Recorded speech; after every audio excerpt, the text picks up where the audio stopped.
Greetings, fellow adventurers. My name is Archiver, also known as Archie. I am the one who will be telling you this story from over possibly 1,000 years ago in the Second Era. This is the story of how one man, and one man alone, bested the king of the Kamal, a man only known by the name of Vazzarine.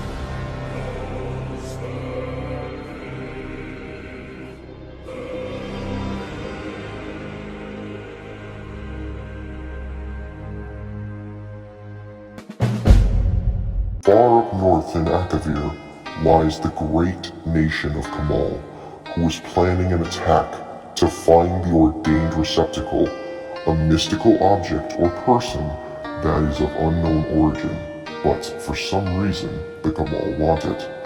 The one planning this attack was named Adasum Dir Kamal, king of the snow demons, who was not only known for his necromancy, but also his battle tactics, and along with that, his strategic thinking. He was proven a worthy enemy to the Nords, Dunmer, and Argonians alike.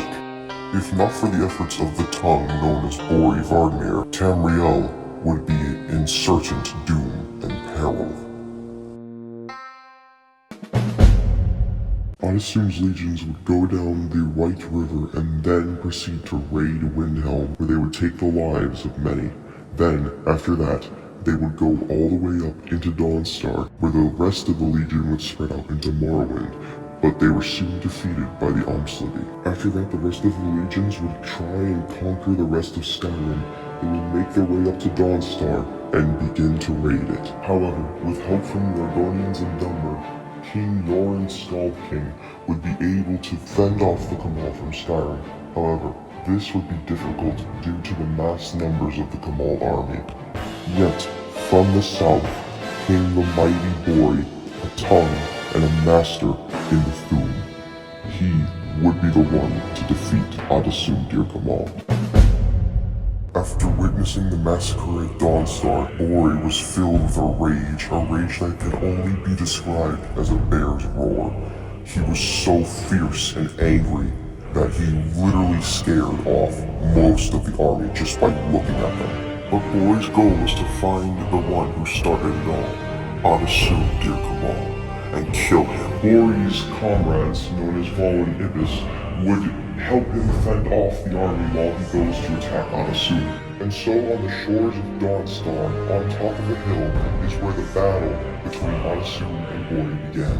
Adasum, who had shrouded himself in a storm to keep his identity a secret, had suddenly let go of the spell, and soon was ready to fight Bori. Only Bori could see what Adasum really looked like, and all he could say was, it was ugly and grotesque. The battle began with Adasum yelling, Arakosi Shiksamal, Ukasan Nakonda, and blasted a great ray of ice from his palm. Bori countered this by using the whirlwind sprint shout and then biting off of two of Adasum's fingers on each hand. Adasum was screaming in pain, and he was trying to cover the bleeding wounds that Bori left on both of his hands. Adasum laughed and tried to regenerate his fingers, but for some reason, it never happened, and his fingers were left as stumps. Adasum, out of rage and fear, decided he wanted to attack Bori again, and so he did. And then the two fought over and over and over again until eventually they could not walk anymore. However, despite being severely wounded, Bori and Adasum decided to continue their fight. Bori was tackled by a group of undead Kamal and Nords who were bent to Adasum's will.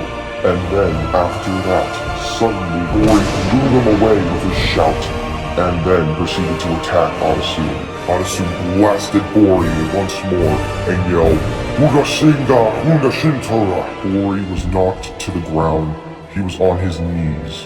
Then Adasum said to him in Tamrielic, Kneel before your king. Bori laughed at the Demon King's face and says, I do not kneel to tyrants, nor do I kneel to a king. You are not worthy of such position, and I shall show you discipline.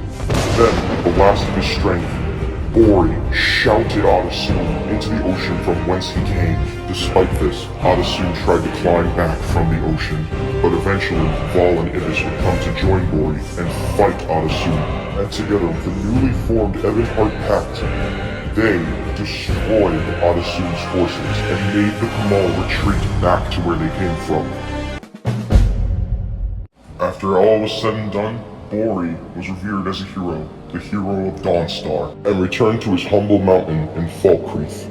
However, Bori fears that one day Adasum and his army will return to Skyrim, and he won't be there to save Dawnstar again. And so, the Memory Stones were forged, for the sole purpose of keeping the knowledge that Bori knows about how to defeat Adasum in battle. And so, the stones would be entrusted with a young boy named Ragos Kalukar, an Argonian, who would save the world from Adasum's terrible reign, and bring peace to Tamriel. Thank you for joining me, fellow traveler. I hope to see you again next time, when our paths meet. But for now, safe travels.